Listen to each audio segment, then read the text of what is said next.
has been preaching about the parables and plans to do so for the next several weeks to come. And so when he was going to be out of town and he asked me to speak this morning, I asked him to share the text that he was using so that I could kind of keep with his theme of doing the parables, but try not to step on his sermons to come in the next few weeks. As I was going through my study Bible, looking over some of those texts and looking over some of the other parables that are contained in the Bible, I got to the 15th chapter of Luke, and I found that there were 3 parables that all contain the word lost.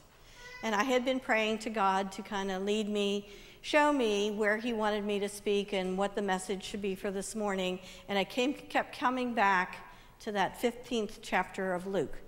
So this morning we're going to be talking about the lost and found. The 3 parables that are part of the scripture are the parable of the lost sheep, the parable of the lost coin, and the lost son.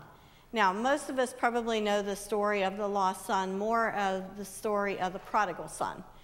Some translations use that terminology. My study Bible uses the lost son as the subheading for that parable. So the first thing I want to do this morning is ask you a question.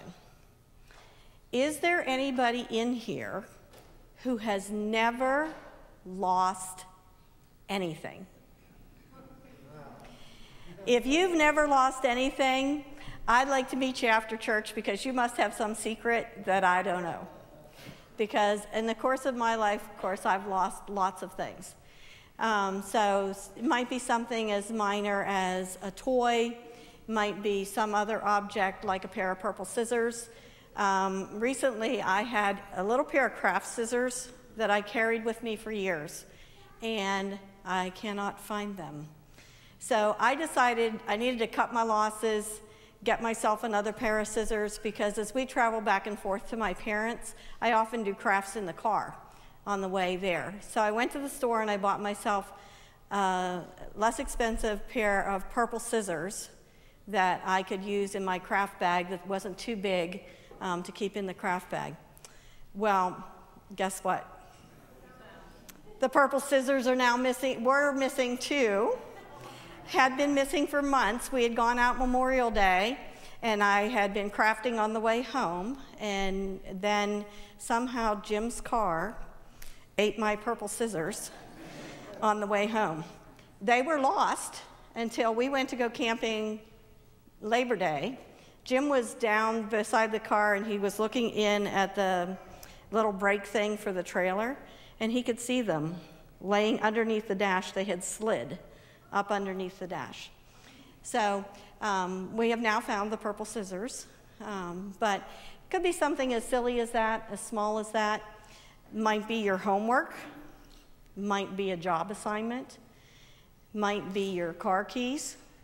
And the way we approach those and how we react to them may be a little bit different based on how important that object is. Is it something that we can just kind of cut our losses and go buy another one? Or in the case of your homework, I told the people in the earlier service, I saw teachers in the second service, and I saw teachers in the first service, and I see at least one teacher in here. Teachers have probably heard all kinds of excuses about how somebody's homework has gotten lost. You know, the big one is the dog ate my homework.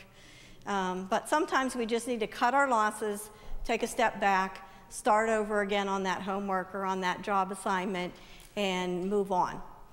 But when it comes to something maybe as important as your keys, we might want to persist a little bit longer in finding those keys. You might go through the pattern of, if it's something you have, not like your keys, but something you haven't used in a while, you might say to yourself, well, when's the last time I had it? And the last time I had it, when I was finished with it, what did I do with it? Did I put it back where it was supposed to be? Usually that's what happens to me, is I don't put it back where it normally is stored, and then when I go to find it, I can't find it. Or I find it someplace that just is totally bizarre why you would have even put it there.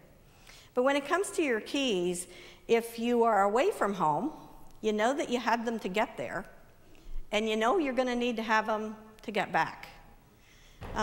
If you lost them at home and you're still there, you probably scour all over the house looking for them.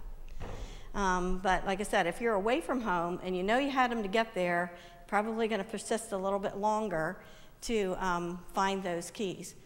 I'll just tell you, somebody in my family not too long ago lost their keys. I'll say theirs so you don't know whether it's male or female. Lost their keys while they were in Walmart.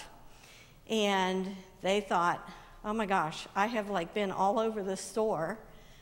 What am I going to do? How am I going to find these keys? I need them to go home. Or I'm going to have to humble myself and call somebody and have them come get me if I can't find them. So I could start tracing my steps back every place I have been, but I've been all over the store. This is going to be like looking for a needle in a haystack. So this person decided maybe somebody found them and out of the kindness of their heart took them to the lost and found. So this person decided to go to the lost and found, and apparently there had been a soul just like this person who had experienced the same thing and found them and thought, I'm going to do this person the favor and I'll take them to the lost and found. So they were there. Now, lots of places, public places, will have a lost and found area. I'll just tell you that we have a lost and found area here at the church too. I made a stop through the coat closet coming into the sanctuary this morning just to see what's in the lost and found. Did you know that's where our lost and found is? Yeah, there's lots of interesting things in there. Clothes. If you are missing your glasses and you don't know where they are, you might try out there. If you brought something to the church in a pan or a container, yeah, the stuff has overflowed from the box up on top of the shelf above the lost and found. So if you're missing something, you might want to pass through the coat room on the way out this morning. The other things that come among the missing that sometimes are very near and dear to us, if you are parents, you will know that if you misplace a pacifier, now you heard me say, you misplaced the pacifier, or a blankie, or a stuffed animal that's very near and dear to your child's heart, those are things that cause heart palpitations, right? Because especially when you get closer to nap time or bedtime, you know there's going to be a crisis in the household if you can't find the pacifier, you can't find the blankie, or you can't find that favorite stuffed toy. So we all hands on deck, we have to find those so that our child can have an uninterrupted bedtime schedule and a good night's sleep. God feels this way about all of us and all of his creation, that we too are precious things to him. And if one of us is lost, one of us has strayed away from his path, one of us has never been on his path, he's very concerned. And he will pull out all stops to look for us, much like the lady who had the lost coin. In the 15th chapter, verse 8 of Luke, says, suppose a woman has 10 silver coins. She loses one. Does she not light a lamp, sweep the house, and search carefully until she finds it? So imagine her scurrying all over the house, looking in every nook and cranny for that lost coin. And the thing that I think about of the next one, parable, when we talk about it, is the one of the lost sheep. I think more about living beings when I think of the lost sheep. And I think probably a lot of people also think more of living beings rather than an object like the coin when they think of the story of the lost sheep. Suppose one of you has 100 sheep and loses one. Does he not leave the 99 in the open country and go after the lost sheep until he finds it? Think of yourself if you have a family pet, and that pet has been a little wayward, and it has gotten lost. What are the kinds of things that we do when there is a lost pet? You might put signs on the trees or on the telephone poles in your neighborhood to let your neighbors know that your dear pet is missing, and your telephone number or some other way that they can get that pet back to you. In our day of social media, you might also be posting a picture of your pet on Facebook to get all of your friends to help you look and find your pet so that it can be returned to you. from the perspective of a parent, what is more disconcerting than you are out in a public place and you turn your head and one of your children is missing when you turn it back? I can remember a story several years ago. Jim and the girls and I had gone to Washington, D.C. with his sisters and two of Jim's nieces. All the girls were probably 5 to 8 years old at that time. It was a big deal. His sister lived in Germantown, Maryland. We took the metro. We went into the city. When we got into the city, of course, we were walking from place to place within the city, and we went into one of the Smithsonian buildings. And so we got inside the building, and we're doing the normal things. Let's take care of the bathroom stops because, 5 to 8 year olds, just as soon as you walk away from a bathroom, somebody needs to go. And we were also trying to get a plan for the day, which exhibits we wanted to look at in that particular building of the Smithsonian. And so, sure enough, turned your head, turned it back, and two of them were missing.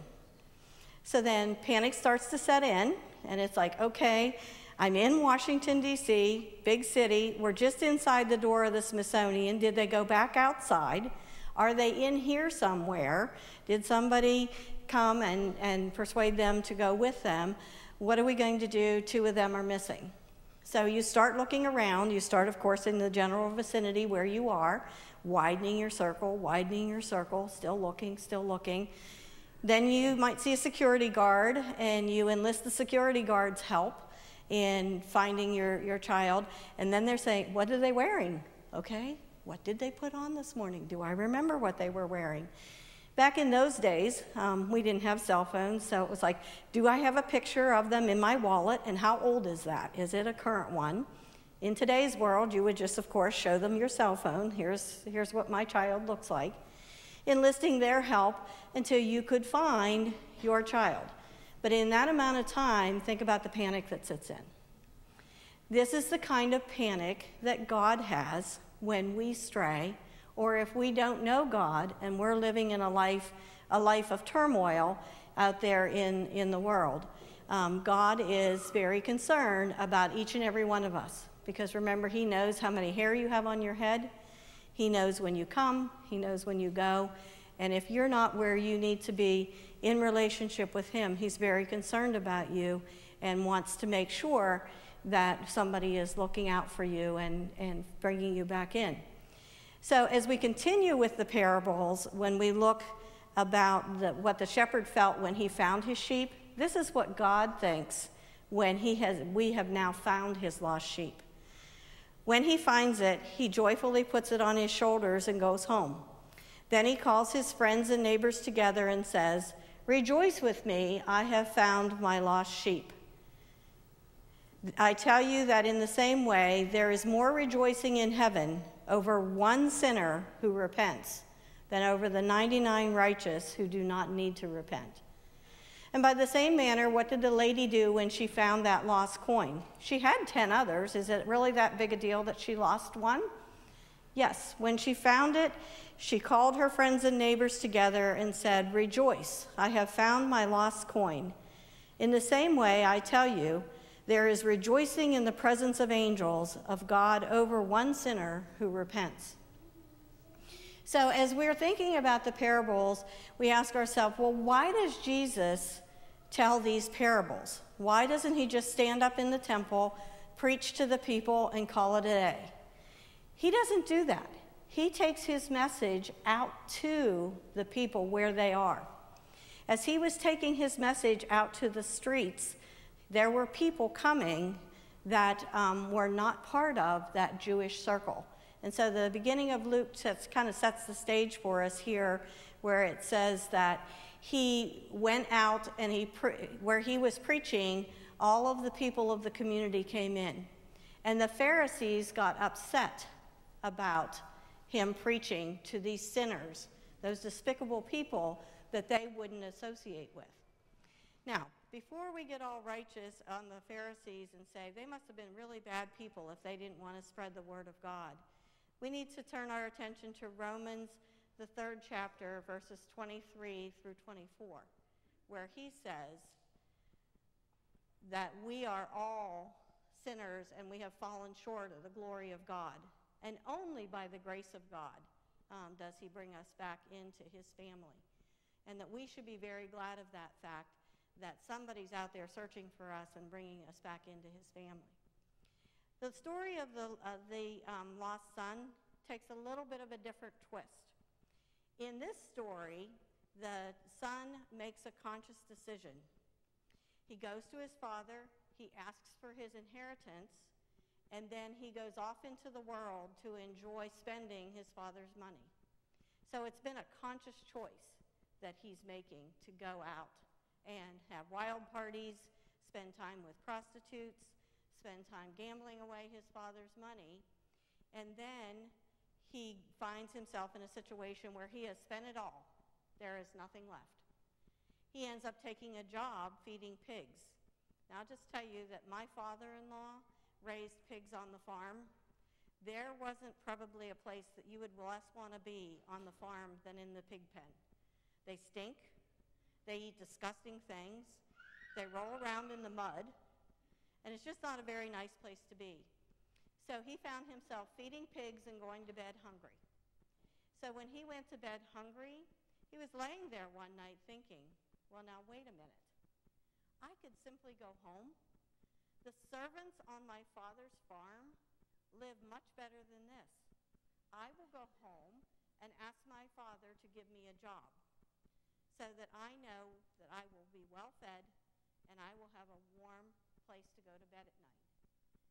So he humbles himself and goes back to his father's farm. Now his dad sees him coming a long way off, and he can see that his clothes are pretty shabby. His beard is pretty messy, his hair is a mess, but he is excited because his son, who has gone away from him, is coming home. So he tells the servants to find the best robe you can because I'm going to give that to my son. And find the most expensive ring out of all the rings I have, and it's going to be his. And get ready for a party because I want everybody to know that my son who went off and was lost is now found and he's coming back home. Well, this story has a bit of a twist too. In the lost coin story and in the lost sheep story, everybody was happy, everybody was celebrating over the lost thing being found. There was somebody who wasn't celebrating this time, and that was the son who was loyal to his father and stayed on the farm and continued to work. And he said, you know, I work for you all the time. You never give me the fatted calf and say, go have a party with your friends. Why are you doing this for the guy who went off on his own, spent all your money, did all kinds of crazy, wild, despicable things, and now just because he decided to come crawling back here, you're going to have this celebration for him? And this is the response the father gives to the son. My son, you are always with me. Everything that I have is yours. But we celebrate and be glad because this brother of yours was dead and he is now alive. He was lost and now he's found. So he's saying that even when we make those decisions to take a different turn with our life, when we decide that we've missed that relationship with God and come back, God is happy and he's going to celebrate that fact. Now, just to remind you that where Jesus did most of his ministry, he did most of his ministry out in the world, not in the temple. He was out with people that the Pharisees would not have been seen with. A couple of weeks ago in confirmation class, we had a lesson that was called Made New in Christ. And what the lesson was about was people who had that interaction with Christ and then were transformed into a new being for Christ.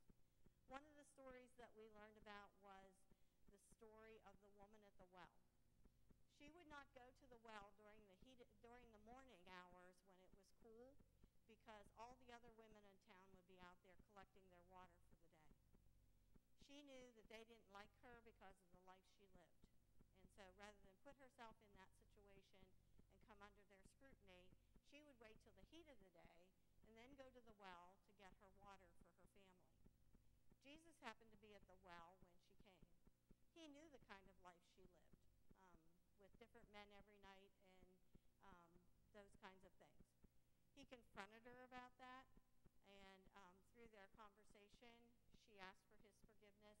He forgave her, and she went away from that well being a new person, full of the Holy Spirit, full of the living water of Jesus. One of the other characters that we talked about was Zacchaeus. And Zacchaeus was a tax collector.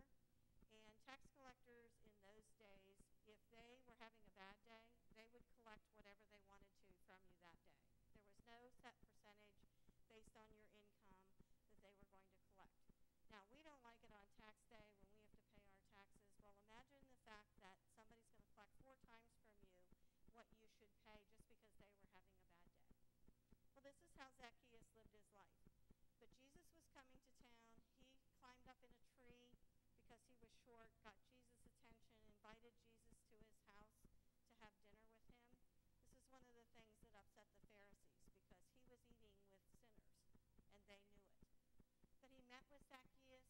Zacchaeus understood that what he was doing was not right, turned around and paid people back 4 times what he had collected from them in his transforming nature.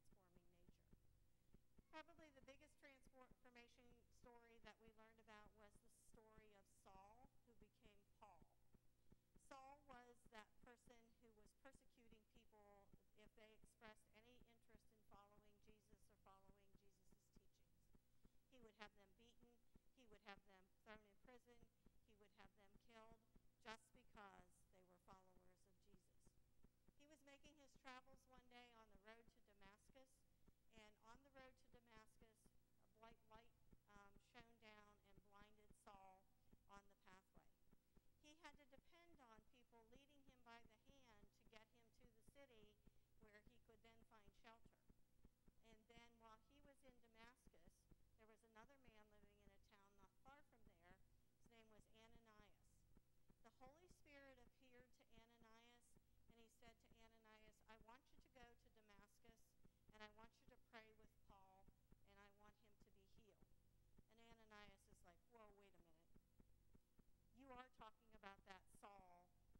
they can bring